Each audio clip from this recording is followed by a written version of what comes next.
All right, Coach, we're ready. You take you off mute, and then Hutch, if you want to get us started.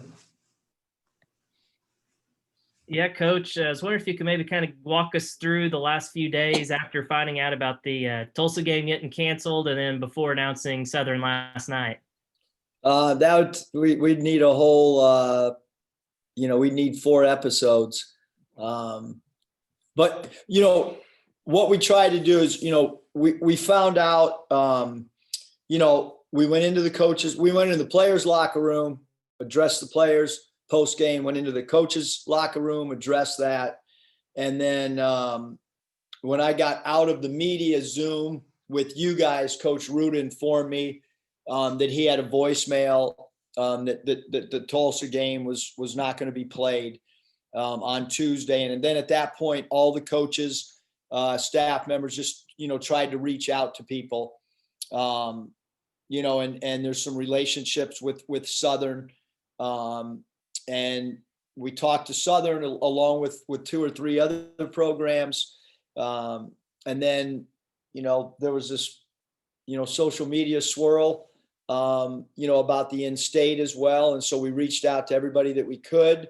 And then we circled back with Southern, because obviously their game against number 1 ranked Gonzaga was not going to happen, and they had an open date, and they would be able to fit the testing in for the COVID protocol, and then also be able to get here without having to fly. So I think all those things put together, this made the most sense for them and for us as well. Scotty. Yeah, Coach, you talked a little bit about Moses's willingness to learn and to listen for a while, after one of the games last week. I'm wondering if he's one of the more coachable kids that you've had as a college coach. Yeah, he's really, really coachable, Scotty, for sure. I think that, he was really well coached in high school. But even today, when I came in today, he was in shooting alone on the shooting gun. So he's done a great job of kind of taking whatever our post game notes might say, or our post game video clips that we send him, and then trying to implement, whether it's a new move, whether it's an area that he can continue to focus on. But yeah, really, really coachable for sure. Randy. Coach, you obviously had the game with Tulsa canceled. What negative, though, does that create for you? Because that would have been your only road test before you open up SEC play against Auburn. Well, Randy, I think the biggest thing, and it's been our, thought process from day one, is we're allowed a certain number maximum of non-conference games. And with our 4 freshmen, with a lot of new faces, my philosophy, our staff's, is how do we get the student athletes to play the full non-conference schedule? And there are teams right now in our own league that have not played a game. We're going into our 5th game here in 24 hours. They're Michigan, Ohio State football. That's as big as, that's a big game.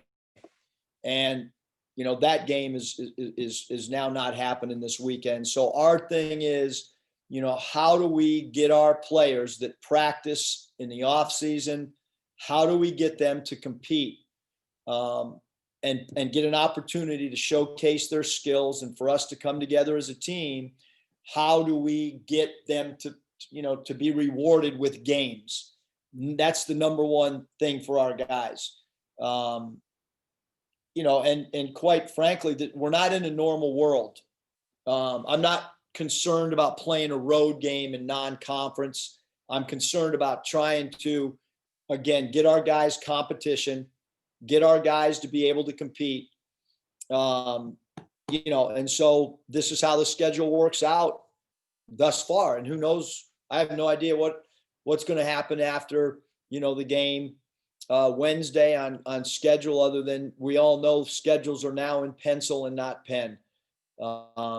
And so you just take it day by day, which is no different than my daughter going to school, taking it day by day, or my wife going to the grocery store and taking that day by day. Dorian.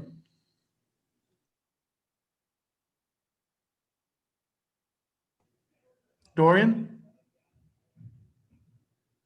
Bob. Eric, just how glad are you that you were able to schedule a team? And Southern, reading up on them, they've either been picked 1 or 2 in the SWAC. I know that's not the Big Ten or the SEC, but how good do you feel that you got a pretty good mid-major program in 48 hours, scheduled? I mean, we're extremely happy. I mean, I think that it's again, along with the same themes that I've tried to, talk about over and over, is how do you schedule a team that's going to win their league or have an opportunity to win their league or has the talent to win their league. And, Southern is that type. And, their coach is competitive, tough-minded.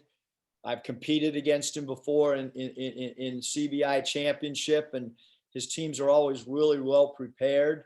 And so we do feel fortunate because there were some relationships with people at Southern that helped us put this thing together. And are you thinking this? I mean, you guys might have to do this. I mean, at least leading into conference, other games could get canceled, postponed, and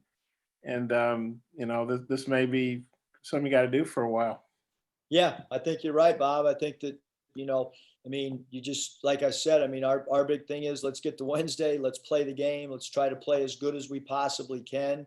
And then let's get ready for Central Arkansas and look forward to that game on Saturday night. And that's all you can do is just, kind of take it one day at a time, one game at a time. And what's your take on Southern? Have you had any chance to, I know they just came off a game with Iowa. What do you think? Yeah, number one, Shiver is a really talented player. I mean, he's a good shooter. Sadler, number 5 at the point guard position, good quickness, good speed, really good in transition. 20, Lee can really shoot the ball. 13, Bradford is a good shooter as well. And then their guys up front are guys that work hard, get rebounds. But obviously the shooters are Lee 20, Bradford 13. 25 can shoot the ball, and then Shivers is kind of their main guy thus far. But knowing also that if Bradford plays, he's got the ability to really score the ball as well. Yeah. I got a couple more, but I'll turn it back to Mike. Curtis. Hey, Coach, a couple quick ones for you. First, if this situation was to come up again, would Tulsa be on the short list of teams you reach out to? Probably, Curtis, I'd probably rather not, comment on, just because there's so much fluidity to how this all goes about. There's a lot of stuff on social media, schedule this team, schedule that team, this team's available. People have no clue about what's available, about what protocol with testing, about how teams would get to a certain place, about which teams really want to play. I can tell you for sure, from the moment our game ended until the game was scheduled, and Mike K would put that thing out within almost minutes of when it was finalized. There was a lot of zigzagging and we're going to play this team, then we're going to play that team, then we're going to play this team, and this team doesn't want to play. And so there's just a lot of things with a whole bunch of people that we reached out to. And I will say we were aggressive. We were not passive in our search for a game. And, we heard the social media world in the state, and we did all we could from our end in regards to the schedule. Of course.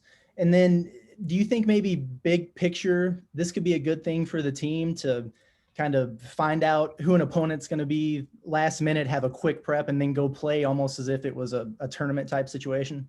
Yeah, I think you bring up a great point, Curtis, that has not really been brought up enough probably, but yes, I do, because Sunday's usually when the coaches get together and start formulating a game plan for a game on Tuesday or Wednesday. Sunday was, we didn't have anything to meet. Our only meeting was who are we going to play, and then Monday we go down to the practice floor and who I thought we were going to play. We had all of our game preps, and that game didn't happen. And so we went through a Monday practice, not knowing who we were going to play.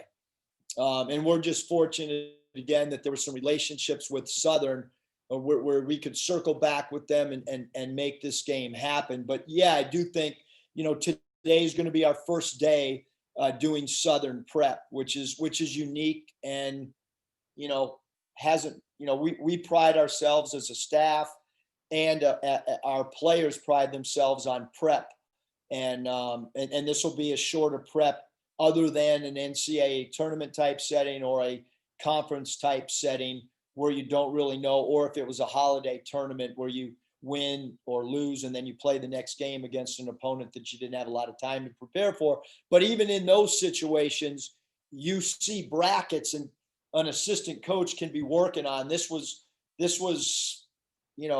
unlike any bracket type situation where you knew it was going to be team A or team B. This was a little bit, more wild. Brett. Hey, Eric, a little bit off the beaten path. I think I saw your sister tweet a picture of your father's cutout in the stands. Are you aware of that? Do you see it? You ever look up, maybe coming on or off the court and see your dad? And what is that like? Yeah, I mean, when I heard that that we were going to have cutout, the first thing I asked for was, could we do one of my dad and could we do one of Chuck Daly? And so, yeah, I think I look at it more in shoot around. Something will happen in shoot around and I'll laugh with my son. I'll whisper something where the guys, I got my mask on and they can't see me laughing or whispering. Somebody will take an absurd shot or something and I'll just say, hey, look at the cutout over there, your grandpa. I wonder what he's thinking right now about that shot. But yeah, I mean, it's unique. It's special to me. It's special to my whole family that he's, and I like where they placed him too. He's got an excellent view from that end zone, so he can see the full court. Nothing's obstructing his vision. Dorian. Okay. Hey, Coach. I apologize if anyone asked this. I lost internet, and so I missed a whole bunch while I was trying to get back in.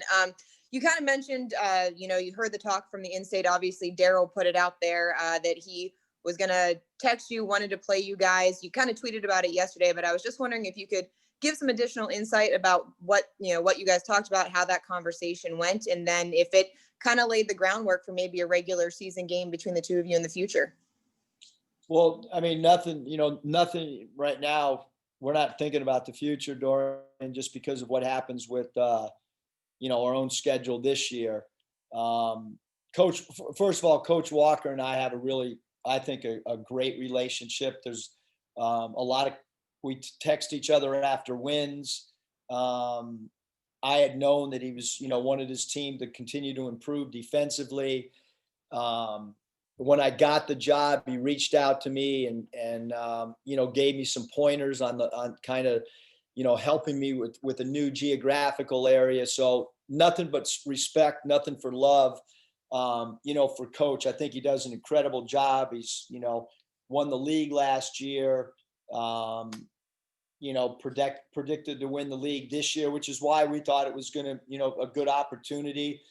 He did text me after his game. I did text him back. Then I called. We talked. I everything that was publicized is exactly how it went down.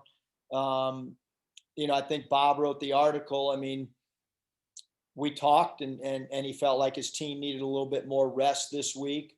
But Little Rock wasn't the only one that we reached out to. We reached out to everybody that's a Division I school. And we didn't just reach out to everybody this week. we reached out to them when we did our original schedule and did everything we could. And whether it was multiple phone calls, multiple emails. So, and actually Coach Walker and Arkansas Little Rock was probably the one that we had the least, if any, conversations, about when we were doing the original schedule. But the other schools in state, we couldn't have wanted to play them anymore when we were originally putting this schedule together. Because that's what the fans, so from our end, we did as much as we possibly could. So to me, that box has been checked where we put the phone calls out and we're willing to play. Thanks, Coach. Bob? Eric, I think when Gonzaga Baylor got canceled, that's sort of, I don't know, a lot of people went a little nuts. It wasn't like there's lots of games getting canceled. That one struck a nerve because it was 1-2 matchup. I think it was USA Today had an article that they were different. Like Patino was saying, this is chaos. We should push back to February and this and that. And I'm thinking, well, gosh, it may not be any better in February. I was just wondering, I know this isn't easy getting games canceled, trying to get another game scheduled in a quick turnaround. But well, I mean, Bob, first of all, I totally disagree with Coach Patino's take on it. I wish we would have started on time. And I feel like we missed 2 weeks. Again, that's my personal opinion. That's not anyone else's opinion. That's just only mine. And I wish we would have started on time to give us more leeway throughout this, because none of us know what tomorrow is going to bring. It was my hope that we could try to do as much as we possibly could to have a full schedule, meaning 30 games. It's not the case, but anyway, sorry to interrupt. Well, that's okay. Well, my question was going to be, as crazy as the season's been, just like football, they've pushed through, and a lot of SEC teams, some have already completed their schedule, most are going to get to play 9 or 10 games. I mean, do you feel good that you guys are pushing through regardless of the tough circumstances? Yeah, I mean, I think that the league office. I think the number one thing for everybody is number one, the health and safety of the general public, of the student athletes. I don't know anything about medicine or I know zero. Everybody on this Zoom call probably, is, I know what I'm told and what I read, and that's it.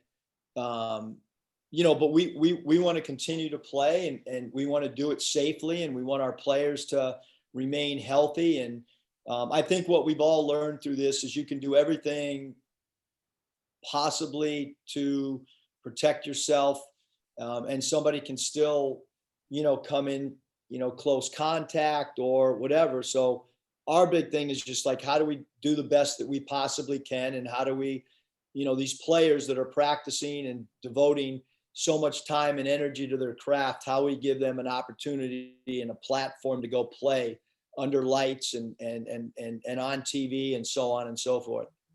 And then you hit on this the other day with Moses, about he talked to him about finishing around the rim. The next thing you know, he's out there working on those shots. But Jalen hit on this the other day that Moses really listens. And I guess, I'm guessing a lot of high level players, young players, think they know it all. I don't know, you probably have a better sense of that than I do, but just what do you think about that aspect of Moses' personality? I mean, the great players that I've been around are the best listeners, are the best learners, are the best, like people want great players, or people that aspire for greatness, or people that want to play at the highest level. Those guys take great pride in their craft, and those guys want to figure out every angle to make them better players. And I've certainly found that to be true with Moses. Other guys, they say they want to play at the highest level or be the best, and you can give them feedback and you can send them film, and day after day you watch them not do what you talk about. And so, you just different players have, different abilities to try to take, criticism or feedback is probably a much better word, to take the feedback and then to go execute and get better at it. Just like as a coach, we want to ask other coaching friends, where are the holes in our team? Can you self-scout us? Is our zone offense good enough? What do you think of our backcourt traps? It's the same thing with a player. When a player's asking, coach, how can I improve? How can I move my percentages up? And then you give them feedback. What do they do with the feedback? And Moses has gobbled it up and gone into the lab and started working on craft, which is what you want from a young player who aspires for greatness. Hutch, final question. Yeah, Coach. I mean, to no fault of your own, you lost games against Louisville and Oklahoma and now Tulsa. Do you have any concern about strength of schedule, or do you think kind of the selection committee is going to have the same view as you, is that, just get games in when you can? Yeah, I mean, I'm not really sure, Hutch, how it'll play out, because I don't know what, none of us know, like, what's the conference schedule going to look like, and we know what it looks like now, but what's it look like when it's executed? And again, our whole thing, we can try to, come up with what we think it might be, but I think yesterday Coach Ruda said there was over 60 teams, 6-0, that had not played a game yet in Division I. So I don't know how you're going to go about figuring out if there's not a same level of playing field, meaning the same number of games. We got a lot of new guys. We're trying to go out, get the game experience in. Hopefully we win the game. If we don't, we get the game under our belt that we can evaluate and get better. And so that's kind of the way we're approaching it is, and the bottom line, those guys, the last thing they wanted is to not play Wednesday and have to go through another day of practice with me. So they're happy they get a game in. I promise you that. I'll leave you guys on that note. Have a good day. We'll see everybody tomorrow. Thanks, Coach.